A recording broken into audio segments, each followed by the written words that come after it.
My name is Shinsuke Nakamura.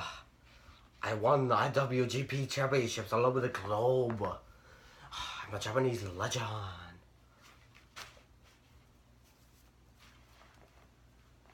Cue our impersonations of Shinsuke Nakamura right now. Fuck you, Nakamura. Fuck you. You're the reason indie wrestling is killing this business. Even though people thrive off of... Raw ratings are hitting a record low. You are not going to help. Fuck you and all your gay-ass kicks, Nakamura. This NXT review is simply going to be called Fuck You, Nakamura. That's going to be the name of it. Because that's how I feel. Just to let you guys know, he's the only one that really hates Nakamura. I personally enjoy watching Nakamura in the ring, so... This gay-ass, stripper, no character, faggot. He comes out like a fucking... He's fucking androgynous. Have you ever heard of that? You remember Goldust? You remember when Goldust was a thing? Here's the thing. Goldust is not supposed to be taken as a serious character. Nakamura, I'm supposed to take seriously. No. Goodbye. So we watched NXT. I don't know how I feel about the show anymore. It was so good back then. They built stories up, they had characters, and now it's just... It's losing it. And I think that has to do with the part that they're losing so many stars to the main roster. I don't know what else the reason could be. There's just something missing from this show. It's just not good anymore. I mean, this show was, like, the most, like, boring show that I've watched of NXT so boring to watch the longest. Now. It's unreal. I don't remember the last time that I actually just didn't even really want to pay attention to an NXT show. I remember when NXT used to suck me in. But this show was kind of just boring. The only height of it was actually the Elias Sampson versus Nakamura match. That was really the only thing where anything wrestling-wise was decent. I did not take notes, so I'm going to hope that I remember everything off the top of my head. I know it opened with Asuka and Eva Marie. I mean, I was happy to see, like, I was happy to see Asuka as much as anybody else, but then even Marie's Titantron showed up. I hate how Corey Graves acts like the biggest Eva Marie fanboy on the planet. Like, Corey Graves is losing credibility for me. He really is. I mean, like, I get that WWE is trying their fucking damnedest to make Eva Marie look like one of the bigger divas, or, I'm sorry, women, because now it's not even total divas. It's a women's division now. It's going to be total... real wrestlers. It's going to be total Bella now. No, that's a sideshow. Total Divas is still a show. Oh, God. They don't know what they're doing yet. They might as well just call it Total Woman, or maybe Total She-Male, in regards to Charlotte Flair. This match was terrible. This was absolute shit. I hope this is not what the women's division is going to be like in NXT now. Because this match was so bad. It went on for way too fucking long. Eva Marie had a total of, I think, like 2 moves. Her takedown and her senton, which was terrible. It wasn't even a senton. It was just, oh, hey, look, I'm going to fall on my back because everyone calls that a wrestling move. So I'm just going to... She came out wearing a diaper, and her period blood from her red hair didn't show through it. She came out looking like a bloody tampon. It was so bad. And then Asuka wasn't even good in this match either. Asuka missed so many moves, it was unreal. I mean, she didn't miss any moves, but, like, she was just very sloppy. It was so bad. So bad. The only positive out of all of it is that Nia Jax was there. And they're somewhat building towards a Nia Jax and Asuka feud. I would actually like to see that because no one's really going to care. Everyone's going to be singing na na na na na na hey hey goodbye to fucking Eva Marie as soon as she's out the doors. So. I don't... If you had to build anything up from this, at least you built up a feud. It's a feud I don't care about, but at least you built it up. So thank you, NXT. Thank you. Now watch, they're not going to establish on it. They're going to go straight to Bailey and act like Nia Jax wasn't even out there. I mean, if they can get Bailey to do that, yeah. They showed clips of Samoa Joe winning the championship at the Massachusetts show. It was like it was like, I don't know if like that. I'm pretty sure they just took inspiration from like the thousands of highlight videos that are on YouTube for any pay-per-view ever, because this was literally just a few clips of the two men just beating the shit out of each other, and it all collected into this 1 minute clip. And then people marked the fuck out for this in Massachusetts. Like, it was unbelievable. My one rant. Why was this done at a live event? You had a takeover special. You could have gave Joe the belt there, and it would have been a big moment. You know why it would have been a big moment? Because it was on a big show. Nobody's going to look back years from now and think, wow, you know what? Samoa Joe won that championship at a live event. Is it because he's a former TNA guy? Do you not want to give him the honor of winning the belt on one of your main shows? TakeOver Dallas was great as it was. Imagine how much better it would have been if Samoa Joe actually won the championship. It would have been something to talk about. It would have left off on something that was shocking. But no, you went the bare bone route and left the title on Balor, which left us thinking that Balor was going to be here for a little while longer. But then you did this shit at a live event, which, like, mind boggles the fuck out of everyone to no end. It's unreal, the fact that they thought that Finn Balor beating Neville's reign had to be done. That didn't have to be done.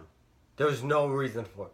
Why do I have to look back at NXT and know that Finn Balor was the longest reigning champion? He's not even going to be, because you know that in the future sometime there's going to be someone that strolls along that everybody's going to love and hook onto them for like even longer than Balor did. It's not going to help Balor's career in any single way whatsoever. He's going to be jobbing to John Cena. That's it. There's no reason why this had to happen on a live event. This could have easily been done a TakeOver. You could have moved Balor to the main roster on Raw, but no. You just had to give him the longest reign. And the worst part is, I heard he's not done to NXT yet. I heard that Joe and Balor are going to have another match at the next TakeOver. It wasn't even to elevate him to, like, next week's Raw. It's just to keep him here for a little while longer and then put him in the main roster. Joe and Balor have main evented the last two TakeOvers. I don't need another TakeOver with another Joe and Balor main event. Especially when it has no stipulation. Other than it's a title match. It's just the same match over and over again. And I don't need to see it. These NXT takeovers are coming like closer and closer together the more and more time passes, because NXT, I get that NXT is getting even more popular, but there's no reason for there being so many takeovers. Like takeovers are starting to like shove out every other month as opposed to every month that WWE and the main roster is doing now.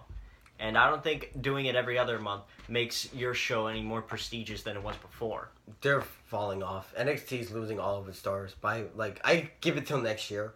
TakeOver's not going to be cared about anymore. Nobody's going to care anymore about NXT.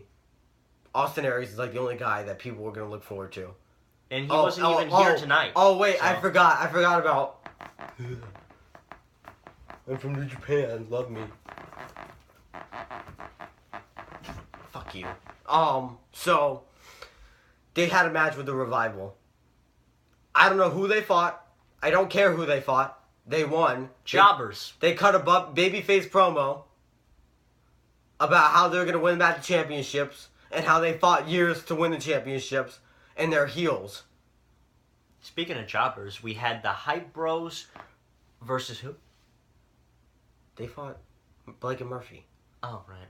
It wasn't a jobber match. Yeah, I didn't watch that. Nobody watched it, but we skipped through it, actually. I actually purposely told him to skip through it because, really, I don't care. I don't care who you are. You're not ever going to convince me that Blake and Murphy in any way is entertaining characters or entertaining in the ring. They don't have characters. What is their character? What is their gimmick? The only reason I would ever watch any one of their matches is if I see Alexa Bliss outside the ring. And guess what? She wasn't there, so no reason to watch.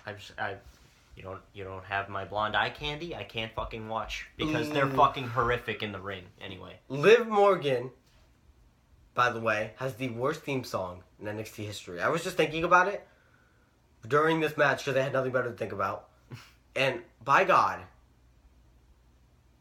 her theme song is so ridiculously bad. While we were skipping through the match, I was playing it. It's yo yo yo yo yo yo yo yo yo yo yo yo.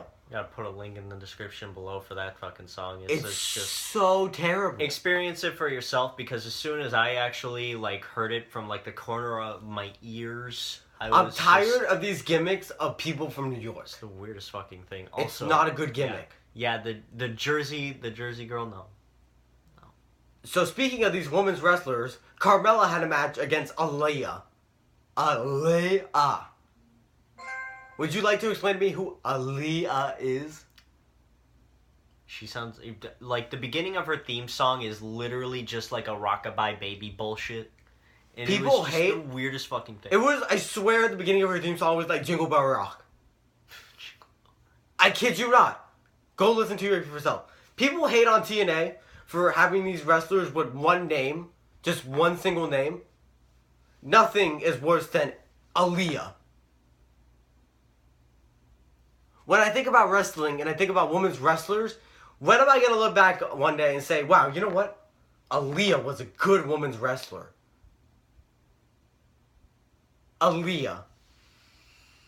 Aaliyah sounds like the typical white girl you would find on the street begging to suck your cock. Aaliyah. $2 hose on the street. Everywhere. Now that's Aaliyah. Aaliyah. I want a new women's wrestler. That was a terrible pun, but whatever. I said it already. It's not getting cut out. It's so bad. And then our main event. Our main event was Nakamura and Elias Sampson. This match went on for 4 minutes. I mean, to be fair, it was actually the most. 4 minutes. To be fair, it was. For 4 minutes. Shut the fuck up, okay? This match went on for 4 minutes. Okay, for real, shut the fuck up. Nakamura cannot work any longer than a 20-minute match. You know why? Because he only does kicks. I mean, that's not exactly much of a problem. I'm pretty sure Nakamura, if paired with the right person, could actually work for more than that. But still, it was actually the most decent match of the night. It was actually good enough. But, it just, it doesn't explain. It's just... Why is Nakamura facing Elias Sampson? It's just, I don't think just decent. Wait. I forgot. William Regal made the choice to make Elias Sampson fight Nakamura because he saw that in Elias Sampson's eyes that he wanted a chance. My bad, William Regal. My bad. I'm so sorry. But regardless, the fact that I gotta watch an NXT match and I see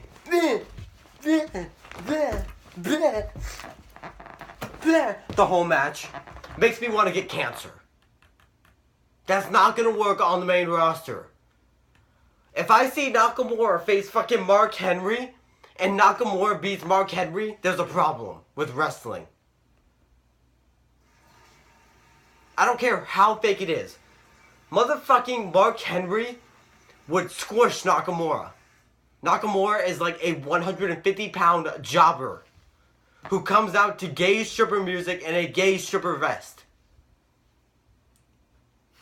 He throws kicks everywhere. Mark Henry could do that fucking chocolate drop from the whole effing show and fucking land on Nakamura, and Nakamura would be fucking dead. Fully fucking convinced. So this fucking jobber can go back to New Japan Pro Wrestling because I don't give a shit about him here. I don't give a shit about his strong style. I don't give a shit about his kicks. I don't give a shit about his matches. I don't fucking care. He's a gay, homosexual stripper, and I will never find him entertaining. I mean, it's all just personal preference. But, it's just, when I think, getting back on actual topic here, because you seem to drive it off a lot on something that isn't even worth ranting 20 minutes about. You're saying that Nakamura can't work a 20-minute match. You can't go 20 minutes without talking shit about Nakamura, which, why the fuck are you even caring? Second of all... Because he's an asshole. Getting back on topic, it was actually a fairly decent match, but the wasn't. problem is that fairly decent is not what I think when I think about NXT. And this show overall, this week on NXT, just wasn't... It was Elias Sampson is never going to be a guy. No matter who you put him up against, you can put him against Nakamura, and Nakamura's got the best work rate in the business. I don't care who you put him up against. Elias Sampson is not going to be a thing. These two together cannot put on a good match. These two don't scream NXT main event. I need more. I need more Ty Dillinger in my life. Ty Dillinger doesn't even scream NXT main event. Ty Dillinger screams mid-card. I want an NXT main event. Austin Aries is an NXT main eventer. You know why? Because he has a character. No, man. He has a wrestling moveset. No, man. He's the perfect 10. He's got a good gimmick. He's the perfect 10 main eventer. But he's a joke gimmick. I'm not saying he sucks, but... He'd be the perfect 10 his champion. Gimmick? He needs to be the champion. Perfect 10. Say the perfect 10 champion. Perfect 10 champion. He's a perfect 10. He will be a perfect 10 champion. You watch. The perfect 10 will be the perfect 10 of a champion. No worse than Zack Ryder's internet championship. Hey, to be fair, he's like about to beat Hulk Hogan's WWE championship reign with how long he's had that internet title. Main point is that NXT is falling. It's just not good anymore. I hope they build back up storylines and they build up gimmicks, because we need those in wrestling. I can't just see a good wrestling match or a decent wrestling match and care about it, because I need a story behind it. I hope they don't follow Ring of Honor's trend, because Ring of Honor is legit shit right now. That's the other thing I want to talk about, actually. Even though this has nothing to do with NXT.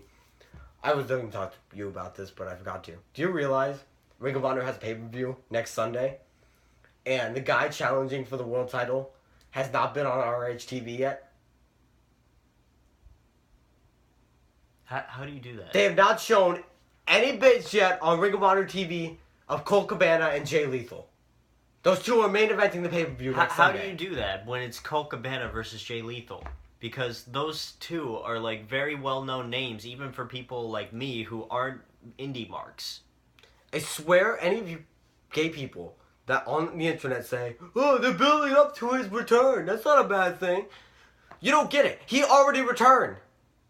He already came back in the Ring of Honor show. And he had a match with Jay Lethal. They built up to this match. So please inform me why they're not showing the build up to this match on their TV show. Why is it that we have to sit through them in a New Japan ring fighting New Japan people? Because the show involves New Japan wrestlers?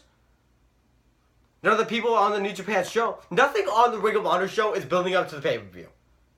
I don't care what you tell me. Nothing is building up to the pay-per-view. That's why nobody's going to buy it. That's a separate rant, though, for another day. I'm ending this video here. Fuck Nakamura.